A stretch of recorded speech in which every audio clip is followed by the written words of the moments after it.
And good afternoon, Producer Susan. You got yourself a good glass of wine tonight? I'm actually chugging a yogurt right now I because thought with a hard, late lunch. I heard you had a hard day at work. I thought you'd having a glass of wine tonight. Well, So, I had a hard day at work and didn't have lunch, so all this is my lunch. right, nutrition's more important than alcohol. All right. Um, as usual, I started off this morning with 14 things I was going to talk about, and I had to cut it down to one, two, three, four, five, six, seven. So there's a bunch of stuff I want to talk about. By the way, yes, starting this Thursday. Those who listen, I'm going to be on. I'm going to be have a weekly spot on KLZ radio station out of Denver. It'll be on at. I'll be on at 5:05 Denver time and 7:05 Eastern time every week on Thursday at 560 KLZ in Denver. That's AM 560 Is KLZ. that with John Rush and Andy Pate? John, no, not with Andy Pate, just with John Rush. Andy Okay. Pate's only on occasionally, but it'll be John Rush and I for half an hour every Thursday. Because I know Andy often invites you on his show when he's When filming John's for on fun. vacation, right? When John's on vacation, Pace fills in, and he invites me in Mhm. to kind of co-host with him. Anyway, so that's new. So once a week, I'll be on the Rush to Reason show in Denver on Thursday afternoons. All right. Anyway, today's May 13th, 2025. A whole bunch of stuff that have been happening, including, by the way, that U.S. and China have agreed to suspend their tariff thing for 90 days, which I knew was going to happen. By the way, you didn't hear it in the news, but Chinese workers who had been, when they were shutting down factories, Chinese workers were being put out in the street, and they were literally rioting in the streets. China's in a world of hurt. They need our business more than we need theirs, so that's why they came. And I think that after 90 days, you're going to see something continuing going forward. We also had the consumer price index come out today. The rate of inflation 0.2%. So I put that in terms, is that good or bad or that's fantastic. Fantastic. Inflation is down. Um, the stock market's been on a 2-day tear. The stock market was up over 1,000 points yesterday. And by the way, the Dow Jones is only 30 stocks, but if you look at the broader market, like the S&P 500 or the Nasdaq, they were both up. They were up like about 3.5% yesterday. The Nasdaq and the S&P were up, half a point, 1.5% today. So it's been a 2-day rip-roaring ride on Wall Street. The trouble with the Dow Jones, it's only 30 companies. That's why they call it the Dow. It's just 30, and any one company if they have like a bad earnings can drag down the Dow, but that's why you look at the S&P 500. All right. We got, even with seven things, I got so much to talk about. Stupidest thing I've heard all week. We'll play a clip of a woman who's explaining to this interviewer, this newscaster, why it's okay to steal from Target, and when you steal from Target, why it's not really stealing. It's a really twisted logic. We have a new one. It's our drama queen of the week award. We'll play a clip of a woman who's having a meltdown. She's on her phone. I don't know who she's talking to, her mother, because she was involved in a minor traffic accident, and the police are just trying to get, driver's license, insurance information, and she's screaming and weeping. They're trying to arrest me. No, they're not trying to arrest her. They're just trying to get her information, or, so they can file the traffic report, the accident report. Um, we'll tell you how the city of Chicago is actively preventing ICE from doing its job of apprehending illegal aliens with a dozen or more criminal arrests. We'll tell you why some high school juniors are getting job offers that pay $70,000 a year when they graduate. So these are juniors who are getting offers from companies in their junior year to say, hey, when you graduate in 14 months, here's a job offer. You're guaranteed a job in 14 months. Come work for us. We'll tell you more about that.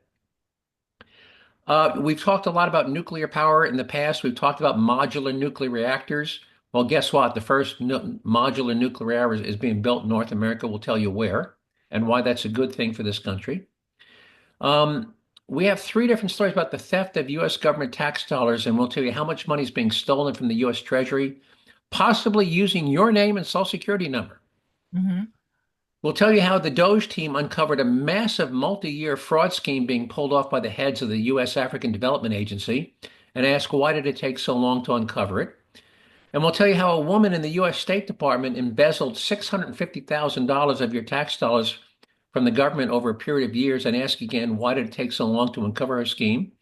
And finally, our taxpayer relief shot this week comes to us from a place called Spotsylvania, Pennsylvania, where a teenager was trying to break into an occupied home at 3 a.m. and wound up DRT, dead right there. Finding out the true meaning of FAFO. And for those who don't know FAFO, the first word is the F word, and the AFO stands for and find out. So F around and find out. And that's what happened to this 18-year-old kid. All right. Stupidest thing I've heard all week. Here's this woman explaining to this guy why it's okay to take stuff from Target and not pay for it. And I didn't use the word steal because she says it's not stealing. So here's her logic. And by the way, it's a black woman, and that's important only because she talks about Target was enslaving her ancestors. So that's why that's relevant to this story. Here we go. Look at a crime. If you're going into Target, a multi-billion-dollar company, and stealing clothes, it's not a crime. You're resourceful. It's not a crime? Hell no. You're resourceful. You're homeless. That's where we disagree, I think. Yeah. You've been displaced. I mean, because you're white and I'm black. There's a whole nother socioeconomical piece that I have never had access to. So you can go into any single place and put your name on a piece of paper, apply for that job. You're not worried about if your name sounds too black. You're not worried about if when you show up, if you got to do something with your locks because it's inappropriate. Target enslaved my ancestors years ago. Target enslaved my ancestors years ago. Do you recall reading about that in the news? No. Where Target was chaining people up at night in the store? No. You don't recall the thing in? No. Yeah, okay. All right. I just thought it was maybe only me. Here we go. We keep going. Target? Target. What did Target do? We really want to break down every single system that has truly impoverished our community, enslaved us, taken money from our families, and then displaced us as if now we're the burden to this entire city that was once 40% black. Sure. But what did Target do, and at what point do we not uphold any values when we lead to? At what point do we not uphold Target to then give back all of their funds that they can easily get back? But if we steal from Target, then we steal from CVS, then we steal from Walmart, then the Walmarts leave, and then all we have. But we built it. No, but then all we have are corner stores in Oakland when we run out all these large businesses, right? Our corner stores are mom and pop's owned. They're black and brown owned. We don't steal from our corner stores. That's the crazy part. Security footage shows a man walking into Ideal Market in Oakland and seconds later ripping out the store's ATM. Now, but this is a video. She just said, we don't steal from corner stores. This is now they cut to a video of somebody stealing from a corner store. It happened around 10 p.m. Thursday night while the store was still open with an employee inside. We have ATM as a convenience for the neighborhood, for the customers that come here. But we could walk into let's take Walmart's in Chicago. Okay. They're gone. Why are they gone? Whose fault is that? People stealing from Walmart. Why did Walmart come into an urban city already and displace thousands of black people in an area where we needed housing first? Once we have housing, you can sustain yourself from there on in. Walmart. So what do you think of this woman's view of the world? Yeah, it's being a person who is not black. I actually like to ask the listeners, who are of her same race, what their opinion is, because I think, just because you're black doesn't mean that, I don't think that all black people feel the way that she feels. I would hope not. And by the way, and the guy's absolutely right, because we've talked about all the stores in San Francisco that are closing because of crime, in Oakland and Chicago. Walmart's closing stores, but he says, the theft rate, is just too high. We can't be profitable. And then they complain about them being in a food desert because there's no grocery stores. Well, when Walmart's your grocery store and Walmart has to close because theft is so high, yes, you're going to wind up in a food desert. It just snowballs and cascades. All right. And she said another interesting thing she said about we don't steal from the corner stores because those are owned by our own people, meaning black and brown people. And I will never forget, and this goes to back to the George Floyd riots, this poor, sweet, elderly black man whose store, his livelihood was looted and burned to the ground. And he was crying. I will never forget him crying on the news because the black people of Minnesota or Minneapolis were enraged about what happened to George Floyd, but yet they were hurting their own people. Right. And if you live in the New York City area like I do, big thing in New York City, they're called bodegas. It's like a bodega. Bodega. It's, it's a little small, maybe it's your corner store, and it's maybe 1,200 square feet max. Yeah. By the way, a 7-Eleven is 5,000 square feet. So maybe these things are maybe a big one is the size of a 7-Eleven. Typically, they're Mhm. half the size of a 7-Eleven. Yeah. They're being ripped off literally every single day, sometimes two a day Mhm. in New York City. So, yes, no, they get left off. Now, let's move on to the drama queen of the week. Now, this this woman apparently is involved in a traffic accident, and apparently she's either working for Grubhub or DoorDash or something because she said, "Well, I got to make a delivery," and she's having a meltdown. She's on the phone with her mother, and she said the police are trying to, and all the police are trying to do is say, "Ma'am, we just need your driver's license, registration, insurance." And here we go. This is the drama queen of the week award. Don't leave.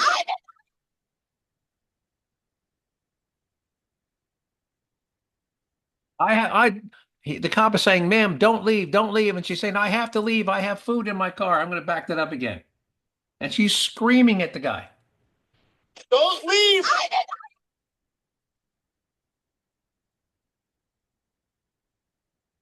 Kayla, what happened? Kayla, you're not going anywhere. You're not going anywhere. All right, Kayla, you're going to be detained. You're going to be detained. Why are you running away? Hey, there's an accident. Why are you yelling? Why are you freaking out? These cops they're pinning me to a corner. Yeah, we're trying to gather. They're not pinning. She's pacing up and down the street, and she's telling her mother, "They're pinning me into a corner." She's pacing up and down the sidewalk. So we can get you out of here. No, no, no, no. You're not getting in the vehicle. Not getting in the vehicle. You're getting detained. No, okay, I'm sorry. I'm sorry. I'm sorry. Kayla, we're not here to arrest you. I won't play the rest of it. It goes on for another 30 seconds. What do you think of Kayla? Yeah. Yeah, Drama queen? was that the girl who ran into she was late for work and ran through the street fair? Is that the same girl? I don't think so. No, no, I'm not. Did you hear about that on the news last night? No, I didn't. I No. can't remember which city, but there was a young woman who ran through. She didn't think that the barriers applied to her, and she ran through the middle of a street fair. Thank God she didn't kill anybody Oh, in a car when she in a car. No. And she hit a cop. She hit the cop who was guarding the intersection. She ran him over. He was thankfully only only had minor injuries, but ran down the street in this car in the middle of a street festival. And thank God she didn't. I mean, tons of families and children around. No. I know. But she was simply entitled. No, I don't think this is the same one. But I Yeah. have food in my car. I have an order. And Yeah, well, she was like, "I'm going to be late for work. I have to go to work." Oh God, just insane. Anyway, so that's Kayla. If you want to see the full clip, Her address Yeah, is I'll on post hang it. on, hang on, is hang on. available on the dark net. So anyway, so all right. So I want to go on to let's see what I want to go on to here. All right, I want to go on to City of Chicago versus ICE. Now, when ICE is looking for an illegal alien with a criminal record, and they know he's being held that he has been arrested, they issue what's called a detainer request, which means okay, he's being held in I'm gonna make a Polk County jail in Florida, and they tell the Polk County jail, um, we're giving you a detainer request, which simply means that upon his release, we would like you to detain him for us so that we can come and pick him up. So please notify us, 24 hours in advance. And we will be there when walk him out, when you release him out the front door, or if you want us to come inside and we can replace your handcuffs with our handcuffs. That's called a detainer request because he's a wanted criminal. Well, ICE's ISIS over the past year has been issuing detainer requests to the city of Chicago for illegal aliens that they have arrested and they have in their county jail. It's Cook County. And the city of Chicago, Cook County, has never once, not once, honored a detainer. What they do is in the middle of the night, 11 o'clock at night, they'll take one of these guys, okay, you're free to go, knowing they have a detainer request on the desk, and they decide, now, we're going to play a clip. This particular guy, he was arrested 16 prior times in the city of Chicago. Now, if you were the city of Chicago and you had a repeat criminal with 16 arrests in 14 months, wouldn't you be delighted if ICE got him the hell out of your county? Yeah. All right. Yeah, you don't have to deal with them anymore. Well, So, that's what's happening is that the city of Chicago, despite having people, illegal aliens in their jails with up to 16 prior arrests, refuses, I mean, absolutely refuses to honor ICE detainer requests. I mean, talk about Mhm. cutting off your nose to spite your face. Yeah, if I was a resident of the city of Chicago, I'd be so pissed off because I would want more than anything for ICE to take this guy and send him back. But this particular guy, by the way, is a Venezuelan gang member. If I was a resident, I would want ICE to take this guy out, put him on a plane, and send him back to Venezuela. So that's where we are there. Anyway, all right. I think did you read the story about the junior high school kids getting $70,000 job offers? Yeah, I did. All I right. think So it's fabulous. So here's the background. So within what we call the trades, the skilled trades, and we're talking electricians, welders, plumbers, HVAC techs, automotive engine techs. There's such a desperate shortage of laborers that employers, like local contractors, automobile garages, HVAC companies, welding companies, even some big manufacturing companies that utilize welders in their manufacturing process are going to job fairs in these local high schools, and they're giving kids who are still juniors written job offers that say upon graduation from the school, which is 14 months in the future, we're pleased to extend this offer of employment, and it at so many dollars an hour, which works out at 70,000 a year. And oh, by the way, if you would like to come work for us as an apprentice this summer, as a paid apprentice, we would also like you to come, spend your summer with us working as a paid apprentice. So these kids are going to graduate debt free. And I would imagine in the course of a summer, if you're working for 25 bucks an hour for 40 hours a week times 10 weeks, that's what, 400 hours times 20. That's 10 grand. These kids could Yeah. make 10 grand in a summer. That's before tax. So maybe it's only 8 grand after taxes. But here, how'd you like to graduate from high school as a senior with 8 grand in your bank account at a $70,000 a year job? Yeah, great. So, and we've talked in the past about how many college grads now are graduating with, 100, 120, 180, $200,000 worth of debt, and they're working as baristas in the local Starbucks. So this begs the question. Now, by the way, the only reason these employers are going to the school is that this school has a very robust shop class. You can pick welding, you can pick electrical. And when I was in high school, we had shop class. I learned about electricity, woodworking, welding. So here's a question for parents and grandparents. If your local school district doesn't have a shop class option for their high school students, you should think about going to your next school board meeting and ask why not. Mhm. When you went to school, did your high school have a shop class? Yeah, as a matter of fact, because of, the natural tendency for girls to take home ec and boys to take, shop and metal shop, wood shop, they had rotating semesters where anybody who signed up, you were required to rotate through all. So me taking home ec meant I also had to take wood shop and metal shop. Well, And the good. boys who took wood shop and metal shop also had to take home ec. Okay. Well, parents and grandparents, if you've got children and grandchildren who are myopic, meaning focused on only one thing, focused on going to college, but at least they should get exposed to shop class Mhm. to see if they might like it. But if your school doesn't have a shop class, you ought to ask your school system, your school board, why don't our high schools offer, have a shop class option? I Uh, think in our local high school here, I think I don't know if it's junior and senior or just senior year, that they can go to school in the morning and take their math and their reading, English, whatever, and then the afternoon they can spend their afternoons at the VOTEC school, and not enough emphasis is being placed on VOTEC schools. Again, as you said, these students are learning a valuable trade that we are lacking in this country of plumbers and electricians and HVAC technicians that can easily be making six figures just a couple of years, after an apprenticeship. yeah, and I happen to know this for a fact. The union plumbers and pipe fitters in the Philadelphia area are each and every one of them makes over $100,000 a year.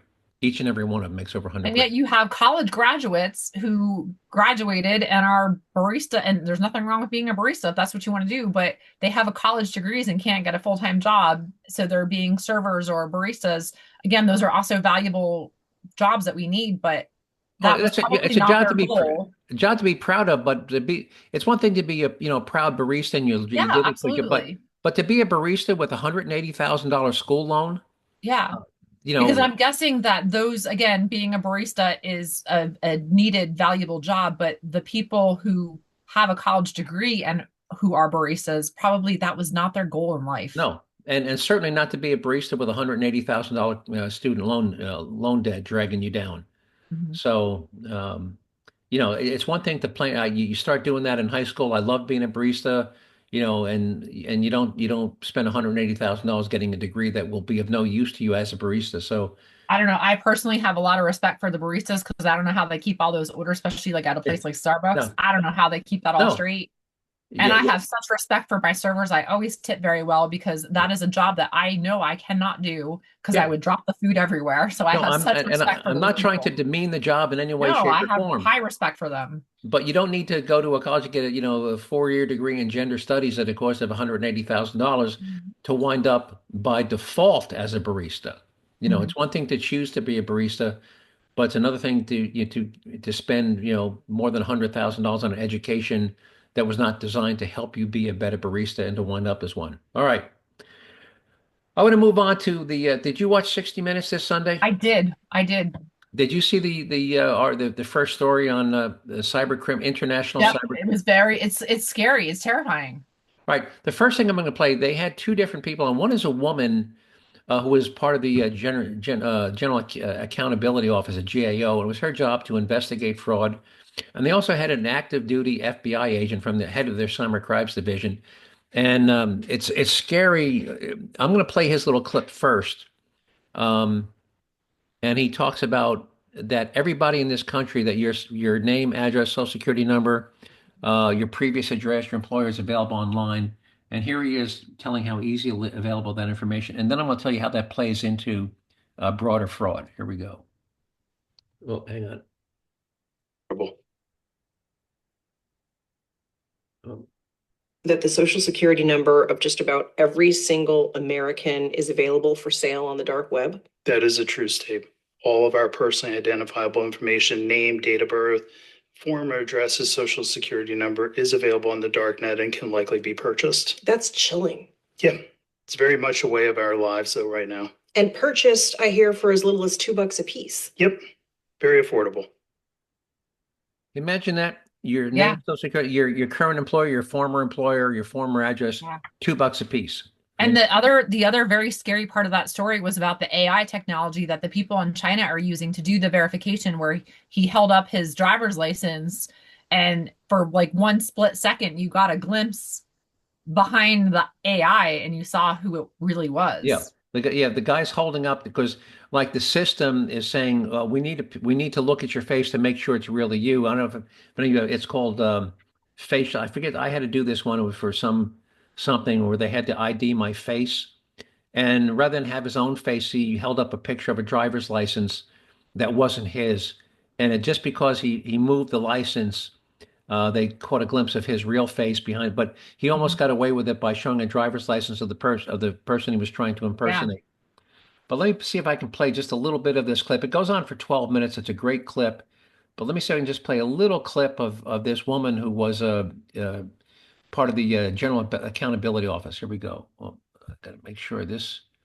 I got to go wait for this ad to run out. I'm going to close the ad. And here we go. It's very much a way of our Oh. lives though right now. And purchased, I hear, for as Well, little as that's- $2 a piece. Yep, That's not the same very person. affordable. I mean, it's whack. It was interesting while you queue up the next clip, that woman. Hang on. That's $1 in $5, making it the largest fraud loss. Of amount of money Hang that on. exists. When you're here, we're going to cut over to the woman. She's saying 1 out of every 5 government dollars is being lost to international fraud. And these are tax dollars. These are not dollars Yeah. from you and me directly. Yes, we pay taxes, but this is being stolen by the government. in the federal government and in the state government. Here we go. There's no official tally of how much COVID relief money was lost to fraud, but Miller estimates it's more than $1 trillion. That's $1 in $5, making it the largest fraud loss in U.S. history. Can you imagine $1 trillion of taxpayer money lost to international cyber criminals? Is that $1 trillion? By the way, the federal budget is well, back then it was 6 trillion a year. And of that 6 trillion, $1 trillion was wasted. One of the things I've found really disheartening is since then I've talked to some folks who said, well, that was just the pandemic. We don't have to worry about it anymore. Was it? No. I mean, it's whack-a-mole, and these guys are paying close attention. They're seeing where better controls are being put in place, and then they're going to where the controls still haven't been improved. What are the hotspots for fraud right now? Disaster funding is a really big issue. When a disaster happens in the country, the fraud actors see where it's coming. They look at the zip codes and they begin buying stolen identities so that they can begin applying for disaster loans, disaster grants on behalf of stolen identities. That's our FEMA stuff. The real Americans behind those identities, people like Rich and Deanne Wilkin, who survived the Los Angeles wildfires that tore through their Palisades neighborhood in January. Everything on this side burned, and the school on the other side also burned.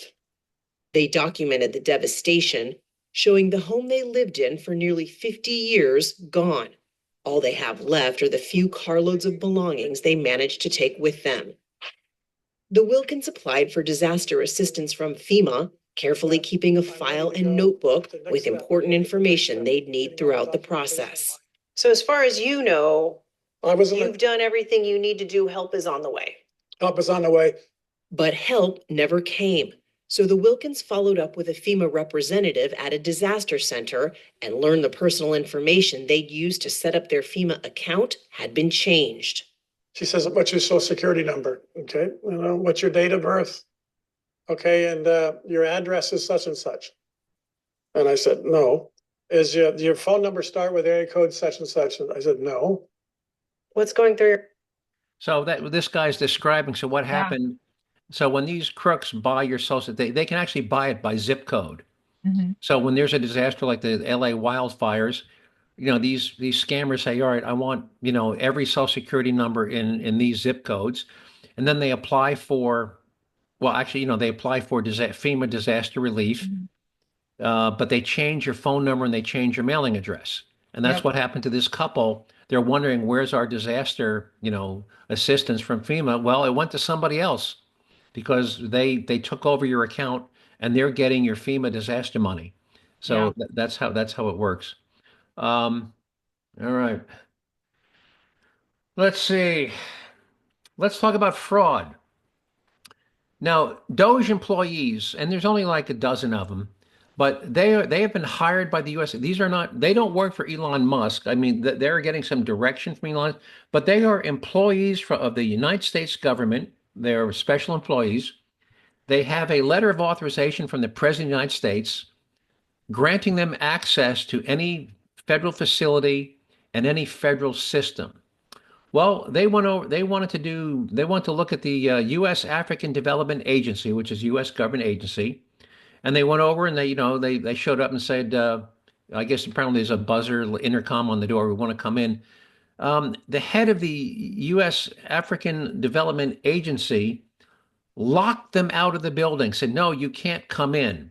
And the DOGE employees finally called the U.S. Marshals, who told the head of that you either open the door, we're going to break down the door and arrest you. Well, after they finally got in and started fucking around, they found out that the head and the CFO were sending money to a fake company or to a third party that was kicking back most of the money back into their own personal bank accounts. Can you imagine that? And we're talking millions of dollars. Painful. They had somebody else set up a fake company that said, look, we're going to send you, $300,000 a month and you're going to get to keep 50 and you send back the other 250. That's what DOGE found at the now, if you think that's it never happens again, Then we're going to go over the U.S. State Department, where a woman over a 3-year period embezzled $650,000 from the U.S. And what she was doing, she was writing checks to herself. And I can't believe this. They were apparently were using QuickBooks to keep track of their expenditures. And what she would do in QuickBooks, you can tell QuickBooks, print this check to Yeah. to Jerzee Joe, right? But then after the check was printed, she would go back into QuickBooks and she would edit it. She would edit the payee, and so instead of Jerzee Joe, which in this case was her own name, well, let me back that. So she was telling QuickBooks, she was issuing checks to herself in her own name. So it was an official check in her name. So it wasn't a doctored check. It wasn't an altered check. It was an official State Department check made payable to her as the payee. So when the bank got it, yeah, it's a legitimate check. But when she went into QuickBooks, she would go into the check register and she would doctor the name, and she would show that it was being paid from an existing approved U.S. State Department contractor. My question is, why did it take 3.5 years for somebody to figure this out? Because when those checks are cleared, they should be they need to be reconciled. Yeah. Well, and not only that, if I'm the department head, I'm supposed to be, when I'm CEO and I've been CEOs, senior VP of division heads, I would always look at a check register, and I would always say, if I didn't recognize what this check was. So let's say I saw a check amount going to an approved vendor of ours, but I'm saying, wait a minute, why are we sending, 75,000 to XYZ this month? I don't recall XYZ doing any work for us. Mm-hmm. So I would have picked that up because even though I wouldn't have realized that XYZ wasn't the person who didn't get the check, I'm going to ask the question, what are we sending 75,000 to XYZ? I don't recall us, ordering anything from XYZ this week or this month. So apparently nobody was doing that because even if you falsify the check register, somebody should still say, what was this payment for? Where's the invoice? Where's the invoice for this check? Exactly. What are we paying for? What do we get for our money? Apparently nobody was doing that. So tip of the iceberg. All right. Yep. How much time we got? Yeah, Jerzee Joe, we're running out of time if you want to get to the taxpayer relief shot in a town that I don't think actually exists. Okay, well, here we go. Here we go. Taxpayer relief shot. Here at 6:30 with developing news, detectives with the Spotsylvania County Sheriff's Office investigating an attempted burglary turned deadly shooting. All right, Spotsylvania County. Yeah, there is no such county in Pennsylvania. That's in Virginia. Big news, detectives with the Spotsylvania County Sheriff's Office investigating an attempted burglary turned deadly shooting. Good evening, I'm Josh Chapin. We are now learning the person who was shot and killed was a high school senior. 7 News' Christian Flores is in the community where that shooting happened, and he has new reaction from neighbors. People who live here tell me this is a quiet neighborhood. It's not a place where you get woken up by gunshots in the middle of the night. But now, after a deadly shooting, they're looking for answers. There was way more of a police presence than I've ever seen. Before dawn Saturday morning, investigators with the Spotsylvania County Sheriff's Office responded to a report of an attempted home burglary. Well, when you came around the corner and I saw the police cars and they were talking to, According to detectives, it happened around 3 a.m. What police are calling an attempted burglary led to the homeowner opening fire. Police at the scene found one adult and one juvenile with gunshot wounds, and a third person, another juvenile, who was not injured. 18-year-old Michael Bosworth Jr. was transported to a hospital where he died of his injury. No, this is terrifying. It's not the same as it used to be in the old days. You can't leave your door unlocked. Bosworth was a senior at Massaponax High School. He was killed just hours before prom, which went on as scheduled Saturday night. In a letter to families, Principal Dr. William Lancaster III said counselors are available for class. All right, I know we're running out of time. We'll cut it short. If you want to hear the rest of it, it'll be on the website in a couple of days. Yeah, and that is definitely in Virginia. It's halfway between DC and Richmond, not far from Mount Pillier. Okay. All right. Well, producer Susan, anything you want to add before we sign off? Oh. All right. Well, again, so we're running out of time, so I want to thank everybody who listened. I hope you found those topics interesting. There's a lot more to listen to. We had to cut some of those clips short. But if you want to listen to the rest of them, or you want to see this one woman having the meltdown in a couple of days, just go to the jerzeyjoe.com website. You'll see them all there. Just remember to spell Jerzee, Jerzee as in zebra, jerzeyjoe.com. We'll take you to the website where you find all those videos. If you want me to get on our mailing list, just send me an email to joe@jerzeyjoe.com. Just remember to spell Jerzee with Jerzee. And with that, producer Susan, if you've got nothing else, I'll sign off and talk to you next week. All right. You take care. Bye-bye.